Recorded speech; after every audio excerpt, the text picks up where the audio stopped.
Պարոն Պողոսյան, վերջերս ձեր ընկերությունում, Catering Group-ում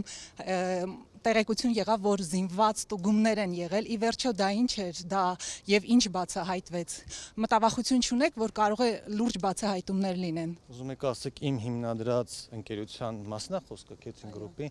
Ես Catering Group-ը հիմնել եմ 1997 թվականին եւ դրանից անցել է գրեթե ավելի քան 20 տարի։ Վերջի 10-ից ավել տարիներին Catering Group-ի հետ Միրան Պողոսյանը առնչություն չունի։ Սակայն հենց Catering Group-ի անունից եք դուք հանդես գալիս այս ընտրություններում, բան։ Եվ դրա մասին բազմիցս ես խոսել եմ։ Ինչ վերաբերվում է ընտրություններում, չէ, քայլենք ուտե շտապեմ։ Ինչ վերաբերվում է հանդես գալուն, դուք մի քիչ ուշադիր չեք եղել, որտեվ Catering Group սահմանափակ պատասխանատվության ընկերությունը եւ Catering հասարակական կազմակերպությունը դրանք առանցին իրավաբանական միավորներ են։ Կապ չունեն իրար հետ։ Եվ նրանք առանցին իրավաբանական միավորներ են։ Շատ լավ կապ չունեն իրար։ Կարող են իրար հետ կապ ունենալ ինչպես ցանկացած իրավաբանական ընկերություն, որը Հայաստանի Հանրապետությունում գործում է։ Ի վերջո 40 միլիոն դրամ թաքցված հարկերի մասին է խոսք գնացել մամուլում։ Դուք իրոք 40 միլիոն դրամ հարկ եք թաքցրել ձեր, այսինքն Catering Group-ը իրոք 40 միլիոն դրամ հարկ է թաքցրել։ Իմ ընկերները այսօր կան, որոնք որ աշխատում են Catering Group-ում եւ ես առնչություն ունեմ, որովհետեւ 20 տարի առաջ դա հիմնել եմ։ Դուք եկամուտ չունեք այդ ընկերությունից։ Պարտ եմ, որ հիմնել եմ այդ ընկերությունը։ Եկամուտ չունեք այդ ընկերությունից։ Ես հիմնել եմ այդ ընկերությունը եւ 20 տարի բոլորը խոսում են ընկերությունից։ Ինչ վերաբերում է եկամուտներին, իմ բոլոր եկամուտները հայտարարագրված է։ Դուք եթե բացեք հայտարարագիրը Միրան Պողոսյանի, դուք կտեսնեք բոլոր այն եկամուտները, որը Միրան Պողոսյանը ունի, դա հայտարարված է։ Եվ դուք կտեսնեք, որ այնտեղ կա տող,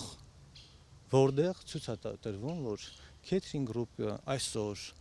այն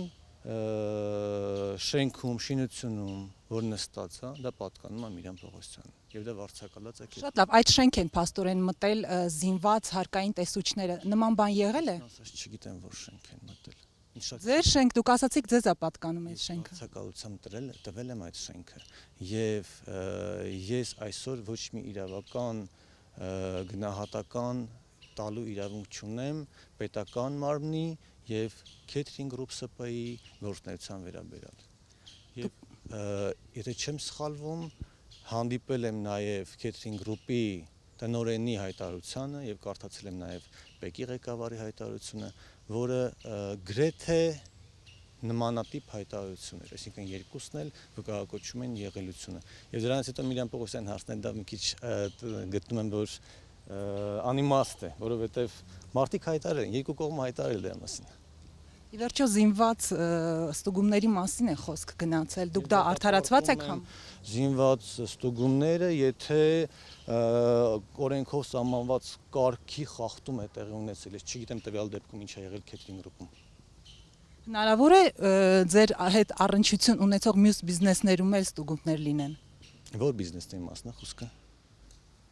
Իմ բարեկամների։ Թերևս նաև ձեր բարեկամների, այո։ Որ կոնկրետ։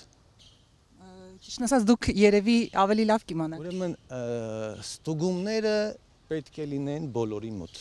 անկախ ում բարեկամն են, ով են եւ ինչ են։ Եվ դա նորմալ պետական գործառույթ է, որ իրականացնում է պետական եկամուտների կոմիտեն։ Եվ ես գտնում եմ դա իրենց սուրբ պարտականությունն է։